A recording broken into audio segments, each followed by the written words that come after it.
Bellevue location is something that was chosen because of its proximity to both the UK and Europe. The southeast of Ireland is as close as you can get to France or to Britain, and so there's good services here and good connectivity into those areas. We have a very good road network, so it's very helpful for transporting the raw material in, but it's also very helpful for moving finished product out and for our people as well. At SmartPly, we manufacture a wood panel from Irish thinnings that are used extensively in construction, so used in things like floors, walls and roofs.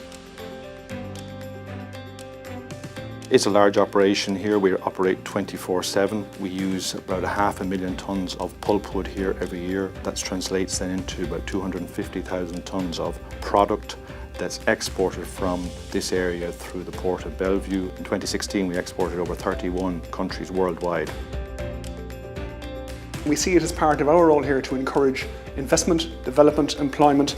We offer the availability of land, we offer the availability of services, we offer the port connections, so all those, that accessibility and connectivity is here, and very much a kind of a service that we would hope that we can help bring support and enhance what the South East has to offer.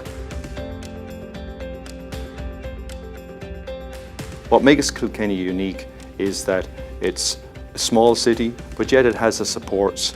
It has a great location. It has the connectivity that means you have everything you need very close at hand, and you can do business here throughout the world in a very, very professional way.